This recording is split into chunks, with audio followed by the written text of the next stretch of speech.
50 strangers were stomping through my backyard, beer cans floating in my brand new pool, mud on the deck I'd worked months to afford. My patio table smashed to glittering pieces. And right there in the middle of it all, lounging on a stolen pool float like she owned the place, was Karen Whitfield, the HOA president. When I shouted for everyone to get out, she just smirked and tossed back. "Relax, honey. It's a community fundraiser. Didn't you get the memo?" That was the moment I realized my $45,000 investment wasn't just a pool. It was about to become a battlefield. My name's Riley Brooks. 6 months before all this chaos, I thought I'd escaped the worst part of my life. A brutal divorce left me with 85 grand and a desperate need for a fresh start. Pinewood Estates looked perfect on paper. Clean lawns, a decent house on a corner lot, monthly HOA dues that promised order. My deed even spelled it out. Pool installation, rights included. I poured everything I had into building that pool, telling myself it was proof I'd survived, that I still had a future. But every paradise hides a predator. And in Pinewood Estates, that predator had a name: Karen Whitfield. She was 53, 4-time HOA president, blonde bob so stiff it could double as a helmet, yoga pants that had never touched a yoga mat, and an Escalade polished so bright you could perform surgery on the hood. The first time she appeared at my door, clipboard in hand, she said my contractors had started too early, 7:40, 7 a.m., 15 minutes before quiet hours ended. She said it like she'd timed it with a stopwatch, and when I laughed nervously. She called an emergency HOA meeting the very next day. Picture a beige community center filled with the smell of burnt coffee and cheap carpet, and me standing there like a criminal while Karen announced to the crowd, "Surely we all agree property values are our top priority." It was obvious from the way she locked eyes with me that she wasn't protecting property values, she was protecting control. Every week after that, she'd show up, notebook in hand, scribbling phantom violations, photographing my workers, smiling that thin smile that made my stomach turn. Then I found out she'd even called my pool contractor pretending to be from the county, saying my permits were invalid and my house could be seized if construction continued. The contractor, poor guy, actually believed her. That was the first time I realized just how far Karen was willing to go.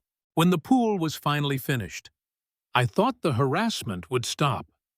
Instead, it got worse.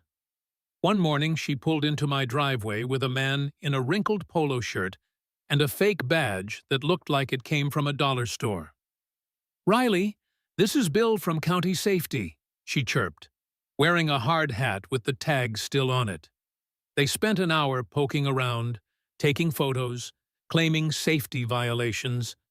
But later that night, I did my homework, and the truth hit me like a hammer. Bill wasn't from the county. He was Karen's brother-in-law, a delivery driver. The so-called violation letter had been typed up 3 days before they even set foot in my yard, and impersonating a government official? That's a felony. I thought catching her red-handed would end it. Instead, it just poured gasoline on the fire. Karen doubled down. She started whisper campaigns, telling neighbors I'd built illegally, that my pool was a danger to their kids, that I was harassing city officials at the grocery store. People I'd chatted with weeks earlier suddenly avoided eye contact. Kids who used to run over to pet my dog were now called inside when I walked past. And then came the HOA meeting from hell. 47 residents packed in like they were attending a trial, with Karen running a PowerPoint full of red arrows and fake hazards. She had Mrs. Patterson claim her migraines were caused by my construction noise, Mr. Kim insisting his property value had tanked because of me. It felt like standing in front of a firing squad. I'll be honest, that night I almost gave up, standing there while my neighbors nodded along to lies. I wondered if I'd made a huge mistake moving here. Maybe it wasn't worth it. Maybe I should just sell the place and leave before Karen crushed me completely. I drove home shaking, thinking about how I was one person against an entire neighborhood. For the first time, I believed maybe she was right. I was the problem. But the next morning, Marcus Thompson, a retired vet who lived 2 houses down, knocked on my door. "I've seen real drainage problems in combat zones," he said, his voice steady, "and your pool isn't one of them." A few minutes later, Dr. Sarah Miller, the pediatrician down the block, joined him. "Everything's permitted. Everything's inspected." "She's lying," Sarah said. They told me stories of how Karen had destroyed other families over petty rules, and how she'd mysteriously expanded her deck without filing permits. And then Marcus handed me something that changed everything. Old documents from the original HOA treasurer, hidden for years.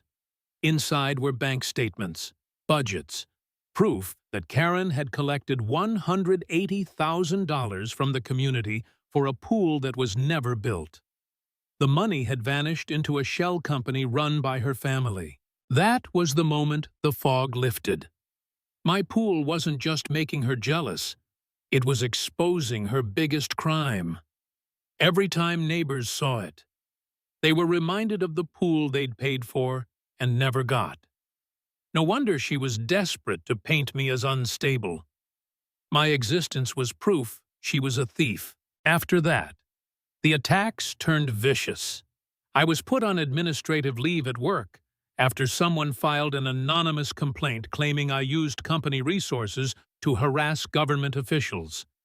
My contractor called in a panic because the Better Business Bureau was investigating them for fraud. My bank threatened to accelerate my mortgage because of unauthorized modifications. And then a detective showed up with sworn statements from residents claiming I'd been terrorizing them. He handed me a restraining order that barred me from HOA meetings. Karen had built a narrative so twisted that even my airtight evidence was turned against me. They said I'd fabricated it all. I felt like I was drowning. Every official channel she used against me was designed to look legitimate. And every step I took to defend myself just made me look guiltier. That was when Marcus brought me to his garage, spread papers across his workbench, and laid out the truth. "She's not just harassing you," he said. "She's running a criminal enterprise." Sarah connected us with her ex-husband, a federal prosecutor, and Marcus's daughter Jessica drove in from Seattle with a van full of forensic equipment. Piece by piece, we built the case. Emails, bank records, recordings of Karen laughing about fake inspectors, even proof she'd laundered money through her husband's mortgage business. We realized this wasn't just one HOA, her family had pulled similar scams in other neighborhoods. The night of the so-called community pool party was supposed to be her final move.